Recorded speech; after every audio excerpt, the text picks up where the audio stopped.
जय श्री कृष्ण। पिछले श्लोक में हमने देखा है कि भगवान ने बताया कि सृष्टि चक्र किस प्रकार चल रही है। यहाँ इस श्लोक में वो बताते हैं कि कर्मों का जो विधान है वह वेदों के द्वारा किया गया है। वेद अर्थात ब्रह्म, और वेदों में यह बताया गया है कि समाज और सृष्टि के संतुलन के लिए मनुष्य को कौन कौन से कर्म करने चाहिए। इसलिए वेदों में सर्वाधिक ऋचाएँ कर्म कांड के विषय में हैं। तभी तो भगवान कहते हैं, कर्म ब्रह्मोद्भवं विद्धि ब्रह्माक्षर समुद्भवम् तस्मात् सर्वगतं ब्रह्म नित्यं यज्ञे प्रतिष्ठितम्। अर्थ है, कर्म को तुम ब्रह्म अर्थात वेद से उत्पन्न हुआ जानो और ब्रह्म को अविनाशी परमात्मा से उत्पन्न हुआ जानो। इससे सिद्ध होता है कि सर्वव्यापी ब्रह्म सदा ही यज्ञ में प्रतिष्ठित है। भगवान कहते हैं कि कर्म समुदाय ब्रह्म से उत्पन्न हुआ है अर्थात वेदों से उत्पन्न हुआ है। वेद की उत्पत्ति अविनाशी परमात्मा से हुआ है।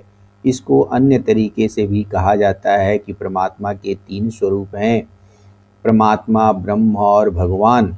ब्रह्म यज्ञ में सम्मिलित होते हैं अर्थात जो कुछ भी किया जाता है वो परमात्मा के लिए ही होता है, इसीलिए यज्ञ का विधान किया गया है।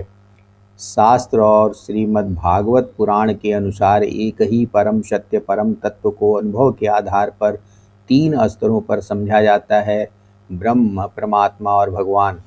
ब्रह्म का अर्थ है यह ईश्वर का निराकार और सर्वव्यापी स्वरूप है। यह उस अनंत प्रकाश या ऊर्जा की तरह है जो पूरे ब्रह्मांड में व्याप्त रहता है। इसे ज्ञान योग के माध्यम से समझा जाता है। जैसे सूर्य की धूप हर जगह फैली होती है, वैसे ही ब्रह्म हर कण में मौजूद निराकार सत्ता है।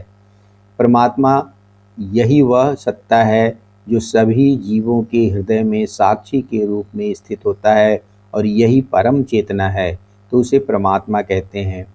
यह ईश्वर का अंतर्यामी स्वरूप है। इसे अष्टांग योग या ध्यान के माध्यम से योगी अपने भीतर अनुभव करते हैं। जैसे सूर्य का प्रतिबिंब अलग अलग घड़ों के पानी में अलग अलग दिखाई देता है, वैसे ही एक ही परमात्मा सभी जीवों के भीतर स्थित रहता है। भगवान ईश्वर का साकार और पूर्ण स्वरूप है। भग का अर्थ ऐश्वर्य और वान का अर्थ है युक्त। जिसके पास 6 ऐश्वर्य, पूर्ण शक्ति, धन, यश, श्री, ज्ञान और वैराग्य सदैव रहते हैं, उसे भगवान कहते हैं। इन्हें भक्ति योग के माध्यम से प्राप्त किया जाता है। जैसे सूर्य का गोला एक विशिष्ट स्थान पर स्थित है और उनका अपना एक व्यक्तित्व है, वैसे ही भगवान जैसे कृष्ण, शिव, विष्णु ईश्वर के परम व्यक्तिगत स्वरूप हैं।